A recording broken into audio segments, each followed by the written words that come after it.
Well, good evening, everyone. It's Deb Crowe. It's 2018, and you are in for a real treat. And tonight, I wanted to treat you just a powerhouse vocalist from New York City, Kimberly Davis.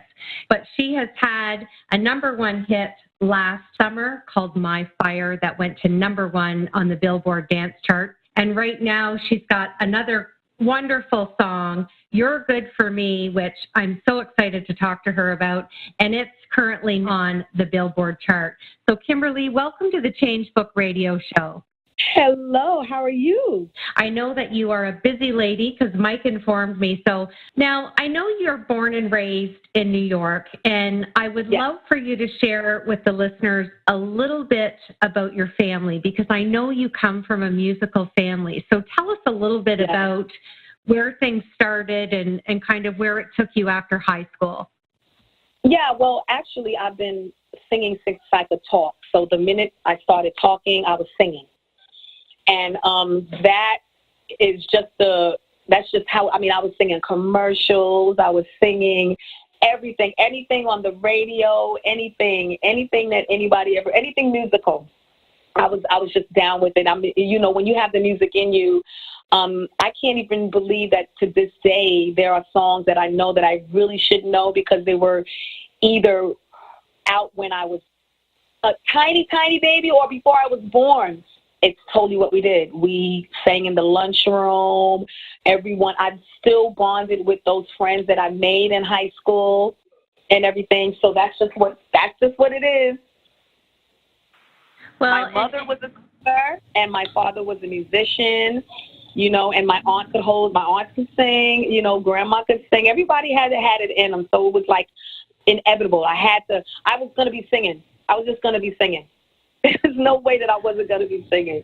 I said to you before we went live, I do not want to in any way compare, but if I close my eyes and listen to you, I hear Whitney Houston in there, and I hear a little bit of Mary J. Blige. It's a different vibe. It's not background, and it's more lead, but it's lead vocally. Niall is the man. It's all about his music and everything, but I relate the way I feel about these songs on stage every time we do a show. And it's not like background because without the singers, there's no song there, but Niall plays the guitar. That's what he does. So the singers in this band are totally important and they're up front. So it's kind of like a different vibe. And I just love it. I love to be able to, just get it in on the stage with all that music, that good music. Niall wrote songs. He wrote hits after hit after hit after hit. So, the show is full of those kind of songs. Like, it's no slow music. No one's sitting down. Once they realize from the first song that it's about to be a party, everybody's excited. Everybody's with it. And I love it. I get a chance to express myself with his music. And I've been doing that for the past 10 years. How do you balance your music with your other obligations? Because you're a wife and a mom. How do you juggle all that? You have to have the understanding. It's the people that you surround yourself by. You have to have understanding and support. So, and then it turns into like, all the people that I put around me and in my life have to support you. They have to be good for you. They have to support you. You always have to have people around you that believe in what you do and help you fly in what you do. Like, I'm very supportive. You surround yourself with people who are positive and upbeat, and I decided to change the word haters to frenemies. I think it's softer. Yes. And, you have nothing but love for those people because they didn't see you digging in the trenches and singing and pouring your heart out and aligning for 17 years. If I grabbed your iPad right now, what 5 artists or songs would I see that you recently played? Oh, my goodness. It would be Demi Lovato, Sorry Not Sorry. It would be Rihanna, any song, pick a song. It would be Drake. It would be Stevie Wonder. It would be Lauryn Hill. Oh my gosh, it would be all of that. If you could open up for any artist on any tour right now, who would it be and why? I would first of all, I'm totally in love with Demi at this time in my life. Ariana Grande did the same thing. I'm just loving the fact that they give back, because that's what it's all about. So for our listeners who may not have heard your music, how would you explain your sound in a few words?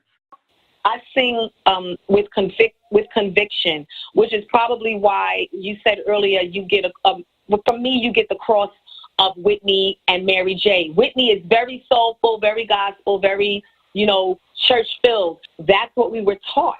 We were taught to take a song and make it your own. You never take a song and sing it like the artist sang it. You have to interpret it own way. So what's next for Kimberly Davis? More music, some collaborations. I love collaborating. It's a lot of fun. That's why I love working with Tony.